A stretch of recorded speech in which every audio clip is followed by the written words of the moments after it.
All right, a woman says, do you notice that men are no longer persuasive? Once they ask you out on a date and you say no, that's it, with a little frustrated emoji.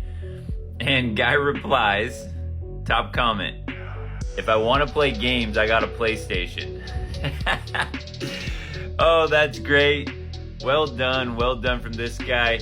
Yeah, you know what, man? If a girl's not interested, don't bother. Do your own thing. Focus on your own goals, your own purpose, or your PlayStation. There are better things to do than try to chase women these days. And ladies out there, a lot of guys are also worried about the whole Me Too movement, false allegations, and being labeled a creep. Women throw around the word creep for men so often these days that if a girl says no, yeah, leave her alone. Bye. Gents, focus on yourself. Get the bag, hit the gym, and women will pursue you. I cheated on my ex. Yeah, I hurt him a lot because I'm also his first girlfriend and everything. What was it that made you want to cheat on him? I always wanted to self-destruct, self-sabotage, but he was best boyfriend. He treated me right. I don't know what happened, and that's my biggest regret. Since our separation, I've been with someone who is better in bed. So Jen, after the breakup, there was someone else who was even better. When we broke up, I was with someone that just gave me everything in the short amount of time that for 8 years I couldn't even feel with him. I thought I gave my all, because that's all I knew. We're almost 30 now, we should have a family and kids. But I mean it's expected of me to have family and kids. We don't care. Let me tell you, we don't care. She belongs to the streets. Respect to that guy. He gave out his all just for her to say that bullshit. That's the problem with modern dating. She had a nice thing going on with her ex, but when she wasn't satisfied, she hooked up with other dudes to have better experience, and when she realized that having a better experience doesn't equal long-lasting relationships, she tries to crawl back to someone who moved on. I had an ex who left me for similar reasons, and years later I'm 28 and she's 29 with a kid. She saw me post a picture of me dating a 20-year-old, taking her to dinner. She started messaging me and saying nonsense like, "She's using you. You should date someone like me because we're almost the same age." I blocked her. She believed the intersectional feminist girl boss lie, and how's that working out for you? Does anyone else just work their ass off for the last 3 or 4 years for a college degree, and now you have a job that you hate and you still can't afford life and you're still miserable and you can't pay any of your bills and you can't live in the house that you imagine and you just feel lied to? Oh, you almost had it. You gotta be quicker than that. You thought that if you just went to college and got a degree, you'd be able to afford a house and things that make you happy, but yet you're still barely can afford groceries or clothes or literally anything that makes you happy at all, and you had to spend the whole entire weekend in your bed because you literally don't have any money to go do anything other, if you buy food, you just can't have an entertainment budget. So I'm just wondering if anyone else is dealing with something like this, or if it's just me, because this ain't it. Gotcha, bitch.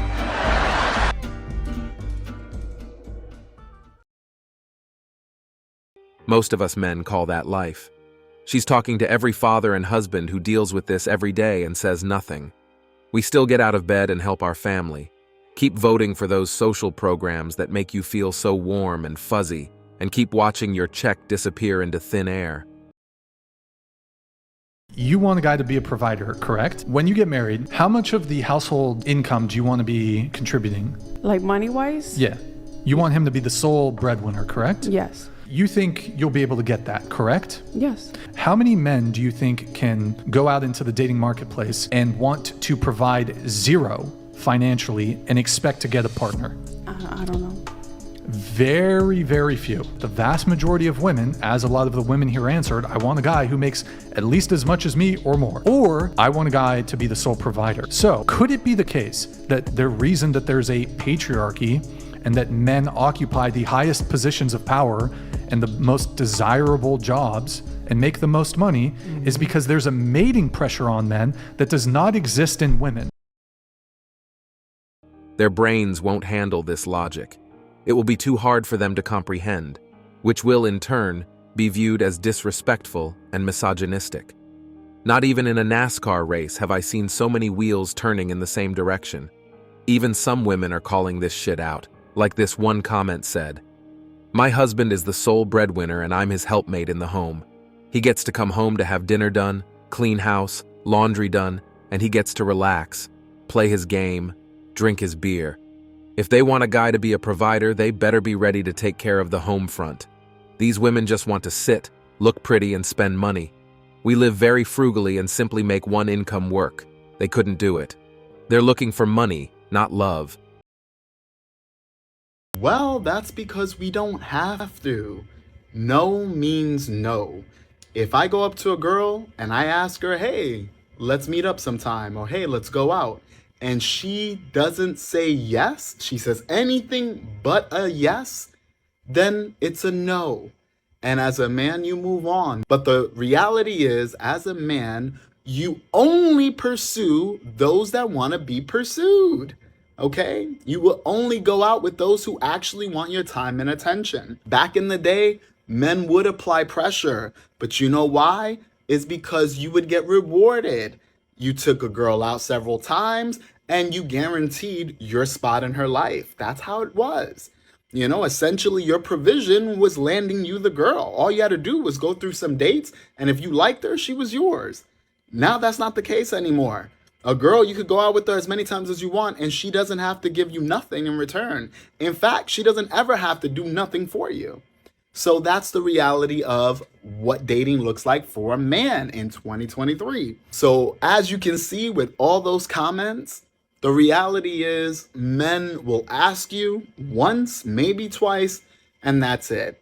And a lot of women don't understand that most men also have issues with communication just like they do. So sometimes they can't read you if you're joking. So like I said, no means no. It's so easy, even a fucking caveman can do it. Exactly. What is there to pursue? No is a no. She can pursue me if she wants. The fact that a lot of these women want you to continue pursing even they say no is pure narcissistic behavior. Also, a lack of a response is a no as well, along with closed body language. I just travel and make bank now. I had an ex that did everything to pursue me. I am talking wine and dine, have these deep emotional moments with me. I mean, we would cry together. He would write these love letters to me. I mean, one day I remember saying I was sick, and maybe like 20 minutes later, there was a knock on my door, and my doorman came up, and he had delivered soup for me. Oh. And I think even a humidifier. This is so random. I was sick and like clean, like, a whole thing. Yeah, right. And this was like the norm for the first 2 years of our relationship, to the point where even his family and his friends were like, this is a changed man. We've never seen this version. So, and that fed my ego. That made me feel like, oh my gosh, like I've changed him. He's totally different. This is real. This is true. And then 2 years into the relationship, once the love experience, the in-love experience had ended, he was a completely different person. He was cold. It wasn't because he was a completely different person. It was because he got tired of trying. He got tired of putting in the effort. He got tired of putting in all the sacrifices that he was doing to make you happy, and he probably was not getting the same effort in return. That's what he got tired of. 2 years. Sound like this man was doing everything and beyond to make sure that you was okay. And what did you do in response to what he was giving you? How were you giving him the same effort that he was giving you? How are you reciprocating the same effort that he was giving you? Sounds like you didn't do much, because she even said, that fed my ego. And one thing about females, once they get a massive head, they get a massive ego, you can't tell them shit. It goes in one ear and out the other. The only day a man will get flowers is his funeral. Did this for a woman, went above and beyond, and she belittled me, told me I have a bad attitude, treated me like shit anyway, basically made me feel not good enough. Ungrateful. Fellas, remember, if you treat a woman like she's some star, she will treat you like a fan. And that's it for today on Sigma Traits. Make sure you hit that like button, smash that subscribe button, and don't forget to ring that notification bell. Support this channel through membership. You can also support through PayPal, link in the description. Let us know your thoughts in the comments below.